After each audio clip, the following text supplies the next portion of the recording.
Har'a waa isheen sitti barbaada. Gammachuu ishee nageenya naaf laata. Ilaalchi ishee onnee kiyyaata. Ishee tuqnaan natu miidhama. By the way, isheen haadha kooti. Yeroo baay'ee ladies first jedhu. Yeroo hundumaa haadhi koo garuu ofii isheetii teellaa nyaattee naaf duraan haala.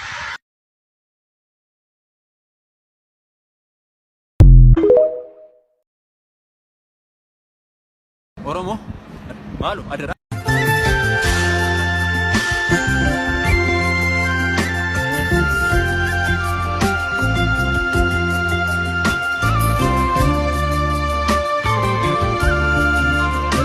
Haala biyyi kun keessa jirtuu fi maqaa kee naa ibsi. Ani Malkaamuu Mootummaa durumaa kaasee waan barbaade haasa'uu nan danda'a garuu maqaa koo dubbachuun jaalladhu maqaa koo inni. Malkaamuun eenyu daree? Harkaa baatee Malkaamuun anumadha. Xiqqoo. Naagaleera. Tolee maqaa kee nu ibsiteetta. Mee haalli biyyi kun keessa jirtu nu ibsi.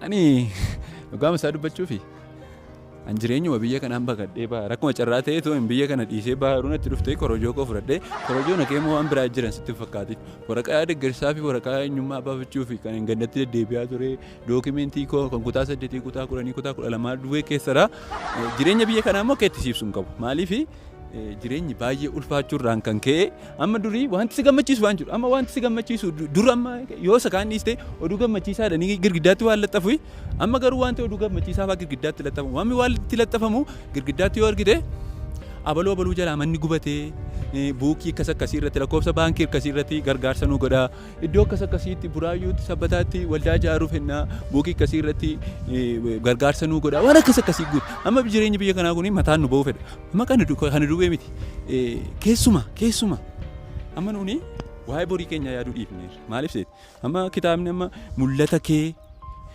dhugoomsi waa'ee borii kee yaadii kitaaba akkasii dubbisaan jiru maaliif waa'ee borii keenyaa yaadna taanaani mana kiraa yaadna waa'ee borii keenyaa yaadna taanaani isa bor dubbiin ka'uu yaadna amma qaala'insa uummataaf haadha manaaf abbaa manaa meeqa tolii kaa'eera yeroo isin jiru keessumaa isa dubbii immoo dubbii amma maal taasise amma dubbii kana yeroo hundumaa ka'uurraan kan ka'e etuu akka carraatee guyyaa tokko nagaa ta'e oole biyyi nagaa miti innaan hundi keenya maaliif akkamittiin dubbiin ka'in ooleen amma wanti akkasii kuni sammuu keenya rukuteera sammuun keenya rukutamaadha amma kan biraa irratti immoo maal seete numti mataan keenya oliin jaallannu oliin kabajnu waliin gaddinu addunyaan akkamittiin nuu gadditi amma fakkeenyaaf wanta si dhibu tokkoon sitti hima yeroo baay'ee ijoolleen keenya babbareedanii kokkolfanii mimiiccatanii suuraa kaa'anii toora miidiyaa addunyaatti baasu. Biyya kanaaf ta'eera jedhanii madhiisu gaa maaliif nun babbareennee sababii suuraa kaanu kamna duwwee miti miidiyaa mootummaa yoo ilaalte lafa qamadiin jiru Finfinnee keessaa lafa riizoortiin jiru bakka babbareedaa darbee immoo ispaaltii Adaamaa Finfinnee gidduu duwwee waraabanii gadhiisu sadhoqqeen makiinaa qabatee rufa waraabanii gadi dhiisan kana qofaan hiyyeessumti keenya illee jechuudha hiyyeessumti keenya gargaarsa kadhachuuf jechuudha gargaarsa kadhachuu fedhee suufii ollaasaa irraa ergifatee raatee miidiyaatti dhaqee gargaarsa kadhata maa hin jiru amma numtiyyuu balleessaa guddaa qaba kana qofa immoo miti amma miidiyaas yoo ilaalte sirbas yoo ilaalte nama booka onatee cooma muru malee nama boombaa dhugee shiroo nyaatu hin argitu akka jechuun addunyaamti yeroo teessee TV keenya ilaaltu gargaarsa Ameerikaan fa'aa gargaarsa nu gaafatti maaliif cooma murree booka onachaa irra eessaa hiyyeessa fakkaan namni lafa saaxoon jiru lafa hiyyeessi jiru waraabu hin jiru lafa bookaa lafa maaloo kana duwweettaati isa nuuni fa'aa amma sirbuma irratti isa nuuni diina garaa gubuuf ennee olutaallee gadutaallee sirbinu fa'aa isa nuuni olutaallee gadi buunee sirbinu diina garaa gubuuf ennee faranjiin quufanii feraggeetu gargaarsa nurraa kutti. Egaa yaada baay'ee nuuf kaasteetta galatoomii akkan ilaalaa jirutti korojoo eebbachaa jirta korojoon kun gara biyya hambaa deemuuf jettaa? Biyya hambaa maali? Amboo asiin deemaa jira. Amboo deemaa jira. Biyya hambaa maali naqu? Ani waa'ee jireenya biyya kanaa akka itti si ibsu iyyuu hin qabu baay'ee isa yeroo baay'ee maal taasise ani biyya kanaa ba'ullee kan yaaduu fi ani akkuma itti mootummaa iyyuu koma dhabe numti mataan keenya iyyuu sirrii miti. Tasgabbaa'ee uummata biratti dhiyaata waan ta'eef mootummaa wajjin wal hin tuqsiisin. Gaaffiin si gaafadhe kanaa fi waa'ima biyya kanaa wantuma xinnoo naa ibsin jedhe malee atoo wantuma garaa kee keessa jiru hundumaa nu ibsite. Waan garaa koo keessa jiru koo waan xeerii garaacha siin jechaa hin jiru man. Waan garaa koo keeru waan sammuu koo keeruun sitti maara malee. Ilaaqa maal ta'e seete namni akka aadaa keenyaatti bulaa jiru hin jiru. Namni uffata aadaan keenya uffata duwweetti fakkaateera.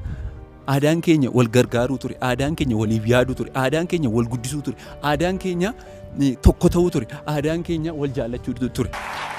Garuu namni keenya aadaa uffata irratti fudhateera. Amma fakkeenyaaf yoo itti kaatee wayyaa ammayyaaffattee kun aadaa keenya miti. Yoo itti kaatee paastaa nyaattee paastaan aadaa keenya miti siin jedha. Kana qofa miti. Ati ammati isa aadaa keenya ta'e yoo bishaan laattee fi yoo bishaan namni tokko si kadhate aannan laattaa fi ati garuu yoo bishaan gaafatte ofiisaati haayilaandii sitti gurgurata isa aadaa keenya ta'e immoo kana qofaa miti waan addunyaan jaallatu yoo kaatee hojjette kun aadaa keenya mitiidha. Maaliif annaan galle amma keessumaa artistoota irratti maal godhu seeti yoo kaatee sirba tokko hojjette biyuun kee 200 xiinxaltoonni immoo 300. Kana irratti xiinxaltootumaa fi garatti galagaluudhaan biyya kana keessatti beekaa baay'atee wal cannaqaa natti fakkaata akka inni ilaalu irratti keessumaa kan baay'ee aaree siin jechaa jiruufis kanuma wanta isitti keessaa tokko immoo sababii fiilmiin galma aadaa Oromootti hin eebbifamneef sitti immoo kunoo bakkee keetti hojjetamee eebbifamaa oolu kan siyaarsu tokko immoo sitti immoo artistii Oromoodhaani gaafa inni sirba jaalalaa baasu qabsoorra irraa maaliif sirba jaalalaa baastaa garuu immoo haadha manaasaa immoo taagibeenyaa leeshii afeera. Singubummaa kun keessumaa kan biraa immoo sittanii gaafa artistoonni keenya maqaa goototaa muraasa dha'anii sirba baasanii maqaa goota isa ganda keenyaa waamnee jedhee arrabsee footoo suuraa artistii sanaa galabbatee postota. Kana qofaan etuu jajjabeessuun jiru, etuu wal guddisuun jiru, etuu wal jabeessuun aadaa keenya ta'eeru, etuu artistii jabeessuun jiru ofii isaatii mana keessa taa'ee artistii jajjabeessuudha dhiisee galabbata. Tokko immoo sittanii gaafa inni viidiyoo bareedaa hojjete namni miidiyaatti baasuuf hin jiru. Garuu gaafa inni dogoggoree akkaawuntii qabu hundasaadhaan fuudhee ittiin arrabsaa oola. Kana dhagaalaa kan naarsaa keessumaa immoo kan innumti anqabsaadha siin jedhu innumti sirba siyaasaa naa baasi siin jedhu sirba isaa kan kaatee dubbiin booree taatee sedhu sana maaliin dhaggeeffate ciisee raatee erfooniin dhaggeeffate kan kaatee dubbiin booree taatee sedhu kana dhalaa siin galulaa sammuu sirkuuta kana dubbee immoo Oromoon tokko haa ta'uu hidhee sobee maraata haadha manaasaa immoo manaa hiikee raatee nama biraa fuudhee wajjiniin jiraata nama akkasiifaa wajjin jirra. Ani kanaafiniti mootummaa qofatu sirrii miti nutu hundi keenya iyyuu sirrii miti. Ano fi kooti ugaan taani anumti iyyuu sirrii miti kan isin jedhuuf kan amma maalidha beektaa akka baay'ina amantii keenyaaf akka baay'ina amantaa keenyaaf akka baay'ina amantootaaf akka baay'ina gosa amantii garaa fi nutu gammadee bula ture garuu akka meenya keenyaaf akka gaarii olii yaaduu dhabuu keenyaaf akka gaarii hojjechuu dhabuu keenyaaf akka nuun wal guddisuu dhabuu keenyaaf akka nuun tokkoomuu dhabuu keenyaaf akka amaa walii yaaduu keenya dhabuudhaaf bara baraan bu'aaf galatoomaa kana caalaa san kot maqaa keenya itti maqaa koo yoo sitti fe'u natti barbaada Jooraay. Tolee dhaggeeffattoota keenya Jooraan yaada bareedaa nu fidee dhufee ture yaadi isaa akkuma dhageessanidha tokkoomaa jedhee yaada bareedaa uummata keenyaaf dabarsee deeme qophiin keenya akka itti fufeetti jira nama biraadhaan hamma deebinee wal arginutti nagaan tura.